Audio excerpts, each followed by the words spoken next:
Buenas tardes, hermanos y hermanas, amados en el Señor Jesús.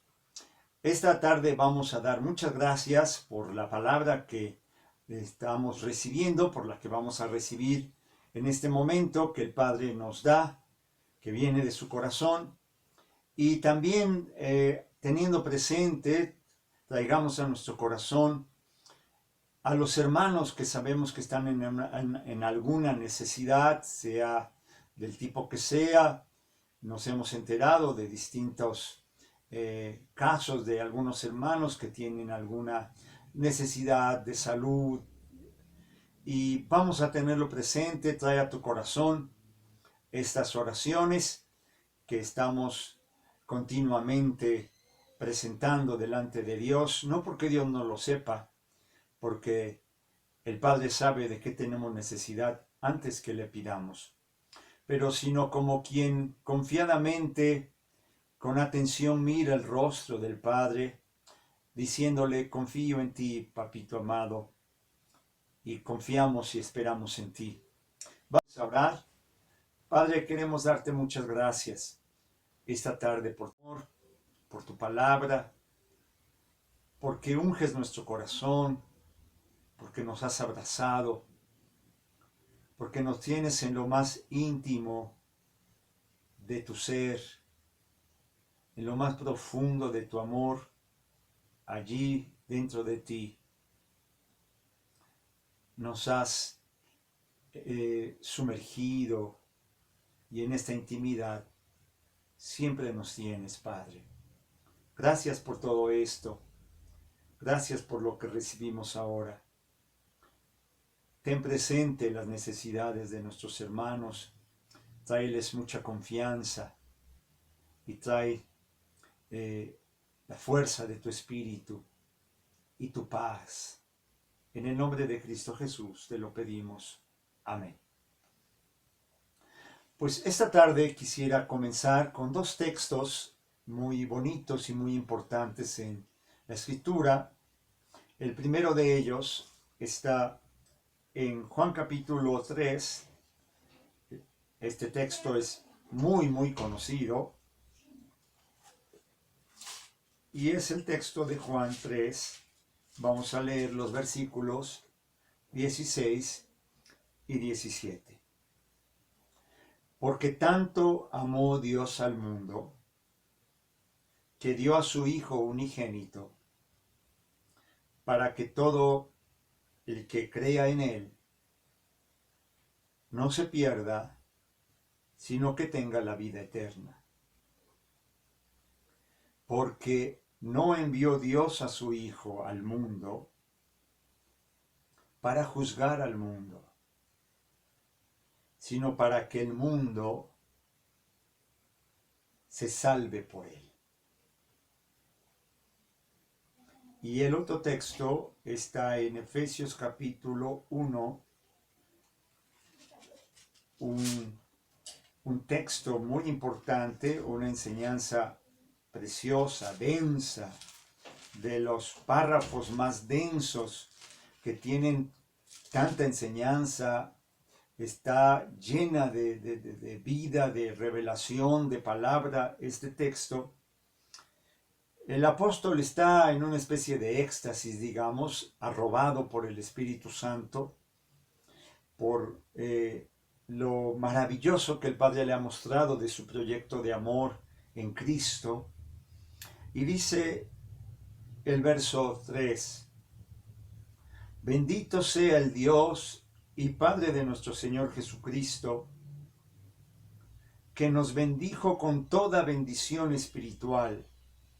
Esta parte, de verdad que no hay otra manera que declararla en éxtasis, en un arrebatamiento del espíritu, en una alegría que se desborda, porque lo que el Padre nos hace mirar, nos muestra de su amor, de su corazón, ciertamente nos llevan a un gozo y a un estado en el espíritu de gracia.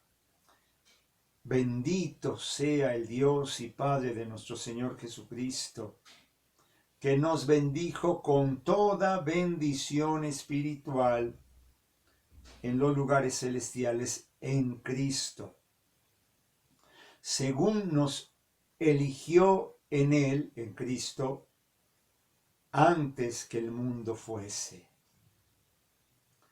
para que fuésemos santos y sin mancha delante de Él.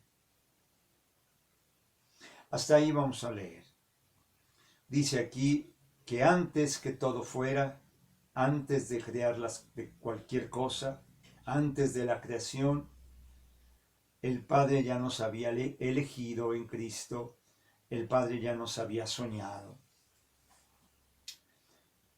Esta tarde queremos hablar de cómo el Padre ya nos tenía contemplados y cómo lo primero que está en su corazón es el Verbo encarnado.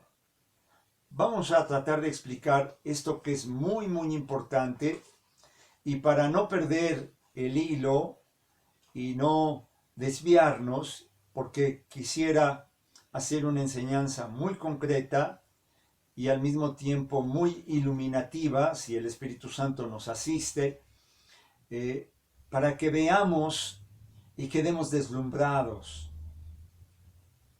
Miren, hermanitos, hay dos enseñanzas que son las esenciales de la fe, de la vida cristiana, de la vida espiritual. Digamos, podríamos decirlo así, que la vida de Dios en la Trinidad no es el momento de ahondar y abundar en la enseñanza de la Trinidad. Lo damos por supuesto como recibido en nuestros corazones, y vamos a ver a qué nos referimos. La vida de Dios en la Trinidad, su vida íntima y la encarnación, la Trinidad y la encarnación no son un misterio más entre muchos otros. Son el misterio primordial. En la fe, la Trinidad y la encarnación son las verdades esenciales. Muy bien. Esto es, a partir de aquí vamos a mirar. Estas enseñanzas, Trinidad y encarnación, no son algo más, son lo esencial de la fe. Y se han fundido en uno solo, se han hecho tan uno que son inseparables. La encarnación significa, decían los hermanos en la antigüedad, alguno de los llamados padres de la iglesia decía, es que uno de la Trinidad se encarnó, se hizo carne, se hizo hombre. Esto tiene consecuencias no doctrinales, no teológicas, sino de vida. Queremos hablar esto para traer mucho consuelo, mucha confianza, mucha edificación, mucha vida del Espíritu, mucha vida de Dios a nuestros corazones. Decía el hermano Juan de la Cruz en uno de sus versos, el que tenía solo padre, ya también madre tenía. Lo cual quiere decir que que el Verbo viene a formar parte de la raza humana. El Verbo que tenía padre, ahora al encarnarse, la palabra al encarnarse, tiene madre como todos los hombres. Forma parte de la humanidad, forma parte de los hombres. Entra a la historia de los hombres, se hace hombre, forma parte de nosotros. El Hijo de Dios se hace hijo de los hombres. Ya Jesús constantemente dice en los evangelios el Hijo del Hombre. De esta manera se prolonga el misterio de la Trinidad hasta nosotros. La encarnación del Verbo, el que el Hijo de Dios se hace hijo de los hombres, prolonga el misterio de la Trinidad. En Jesús, pues, Trinidad y encarnación se funden hasta hacerse inseparables. La Trinidad ya no es sin la encarnación. La Trinidad ya es uno de la Trinidad, el Verbo, se ha encarnado y para siempre. Se desposó de una vez y para siempre con la humanidad, con el hombre. La palabra, el Verbo, se desposó de una vez y para siempre con el hombre. Ya no es solo el Verbo, ya siempre y para siempre es el Verbo encarnado, porque el Padre ha hecho una alianza como las hace Él, una alianza eterna. Este es el nuevo pacto, un pacto eterno, una alianza eterna. En la palabra se ha encarnado, se ha desposado con el hombre de una vez y para siempre. Hay un lazo entre Dios y el hombre eterno. Hay un lazo entre tú y Dios eterno, para siempre.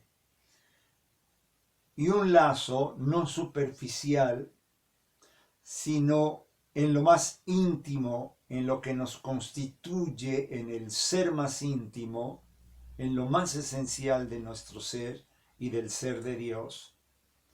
Hay un lazo eterno.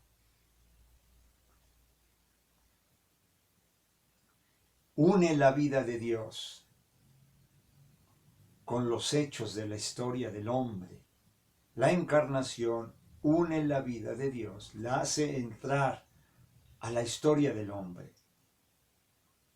Dios se involucró con los hombres de una manera que no se podía imaginar, pero que Dios lo tenía preparado antes de todas las cosas. El que no tenía nada que ver con el tiempo, el que no tenía límites, los límites de la condición humana, por amor al hombre, entró en el tiempo y en los límites. Esto es una cosa tremenda, hermanos. Es lo que dice Filipenses capítulo 2. Haya pues en vosotros los mismos sentimientos de Jesús, el cual se hizo hombre y vivió como un hombre cualquiera. ¿Qué significa esto? Miren, no es que Dios un día amaneció, un día se levantó y dijo, el mundo está mal, algo no salió bien, voy a enviar a mi hijo para reparar las cosas. No, no, y definitivamente no. Ese es el punto de la enseñanza de hoy. Entramos al meollo del asunto, a lo principal que nos interesa compartir hoy. Esta sería una visión muy miope de las cosas. Y algunos, pocos o muchos, lo piensan así, cuando es algo mucho más profundo, hermanos amados. Porque si reducimos la encarnación y decimos que Jesús se encarnó, la palabra se encarnó para reparar algo que salió mal, se queda muy lejos de la verdad. Es una visión corta, no glorifica a nuestro Padre. Cuando Dios soñó la creación, recuerden que cuando yo digo soñar, digo cuando Dios pensó, cuando Dios proyectó, cuando Dios miró en su corazón. Pero ocupo la palabra soñar para darle la significación de algo muy lindo, muy hermoso. Sueño en el sentido de no de ilusorio, no de irreal, sino sueño en el sentido de lo más íntimo y hermoso, el anhelo más alegre, la meta más íntima y hermosa que alguien puede tener en su corazón, como cuando a un joven le dicen, ¿cuál es tu sueño? Y dice, pues mi sueño es terminar tal carrera o ser un pintor o ser un músico, en fin, en ese sentido. Cuando Dios soñó la creación, ya la soñó a partir del Verbo encarnado. Cuando Dios proyectó la creación, cuando Dios pensó en el hombre, nos eligió, ya nos eligió en Cristo, en el Verbo encarnado. Jesús no vino solo a redimirnos del pecado. No solo a eso. Eso es parte, pero es la más pequeña. El Padre soñó una comunión de amor para nosotros con Él, para Él con nosotros. El Padre, miren, no es que el Padre al mirar que las cosas no salieron del todo bien y algo falló, entonces tuvo que ponerle un remedio. Y Jesús es el remedio que envía el Padre para componer las cosas. No. El Padre tiene desde el principio, desde antes de la creación, un proyecto de amor. Él ha pensado una comunión de amor. Y lo que soñó primero es el Verbo encarnado. Antes de crear otro, antes de pensar otra cosa, cuando el Señor nos elige cuando ya ha proyectado, soñado, diseñado el Verbo encarnado, la encarnación. Digámoslo así, para abrazarlo en frases contundentes. Dios soñó una comunión de amor y lo que soñó primero es el Verbo encarnado. Y a partir de eso imaginó al hombre. Primero está la encarnación del Verbo y a partir de ahí imagina al hombre. Por eso el destino del hombre, el tuyo y el mío, hermano amado, es la comunión con Dios. Ya en otro momento hablaremos, esto lo traemos en proyecto también, más adelante estaremos hablando de qué es lo que queremos decir con que el destino del hombre es la comunión con Dios y cómo allí es donde encontramos nuestra plenitud. Y qué dificultades hay, qué deficiencias hay cuando no entramos en esta realidad o no nos damos cuenta que el Padre nos ha elegido en esta realidad. Por eso comenzábamos con el pasaje de Juan 3, 16 y 17 y Efesios 1, 3 y 4, si se pueden dar cuenta. Por eso también Pablo allí mismo en Efesios dice, porque somos hechura suya, creados en Cristo Jesús. Somos hechuras suyas, creados en el Verbo encarnado. Así que Dios nos soñó, nos pensó, nos amó, no como una improvisación. Dios no vino a improvisar. Jesús no es la improvisación del Padre para remediar las cosas. El Padre tiene un claro plan amoroso, un plan de salvación para que el mundo se salve por Él. Leíamos en Juan capítulo 3. Esto es la predestinación, hermanos amados.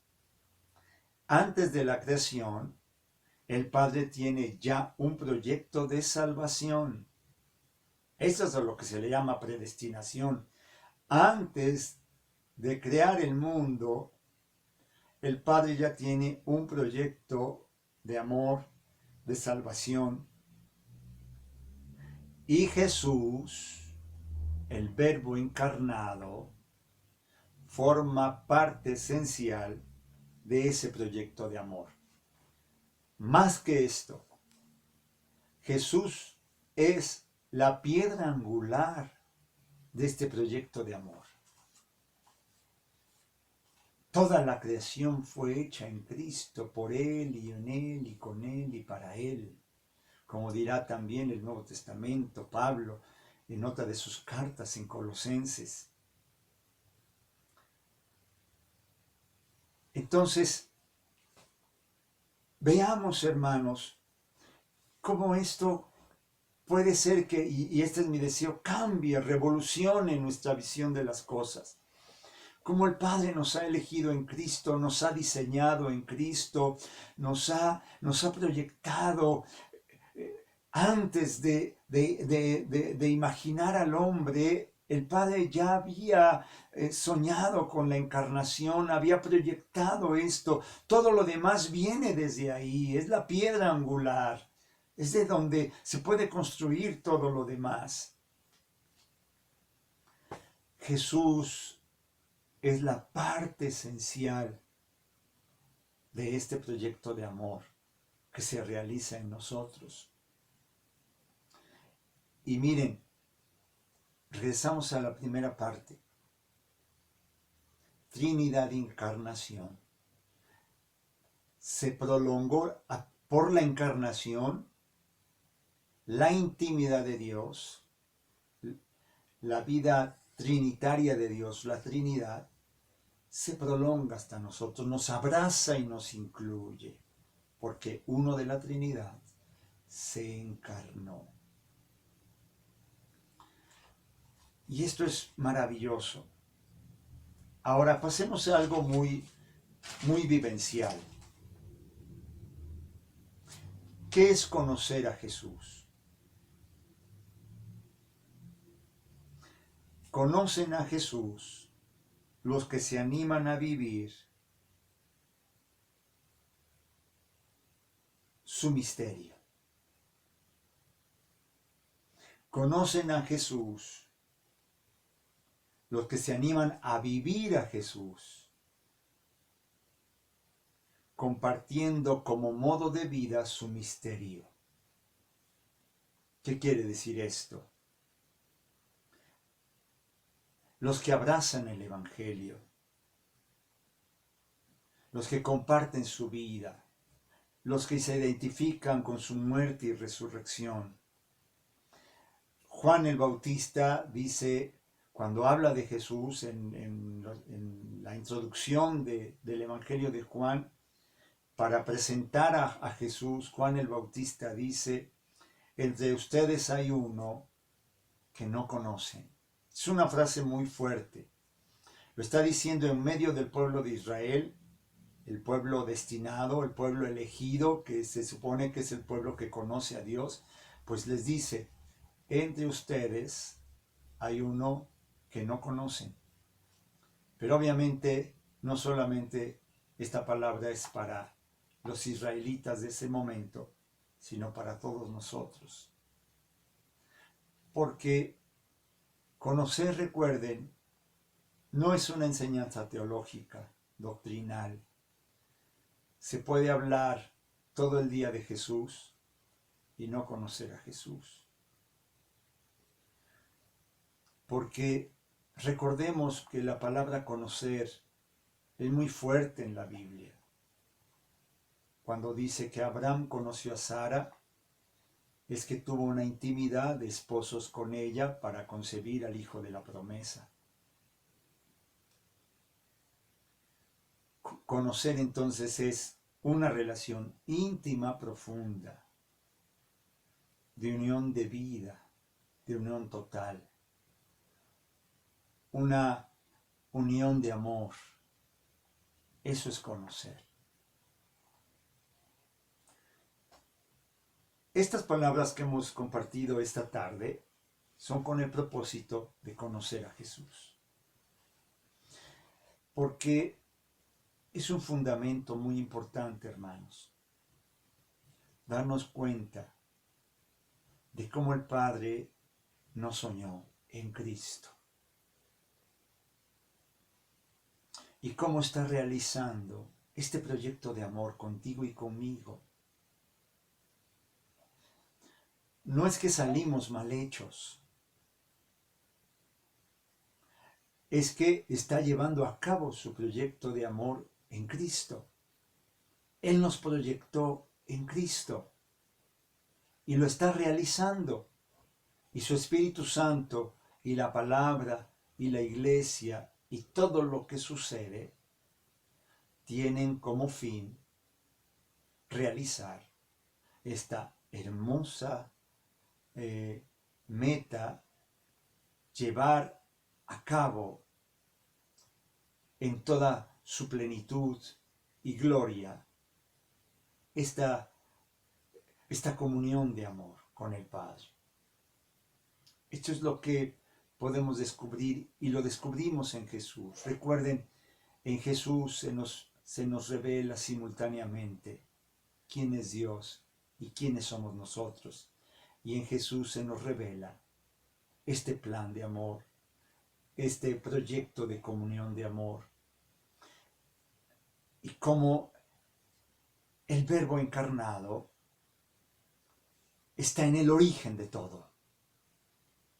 Por eso contemplar a Jesús, conocer a Jesús, venir a los evangelios, contemplarle en la cruz, contemplarle en el pesebre, contemplarle en su ministerio y contemplarle en el Espíritu y ver cómo esta realidad encarnativa, encarnada, se prolonga en la iglesia local, se prolonga en nuestras vidas y le vamos conociendo. Por eso a Jesús le conocemos viviéndolo.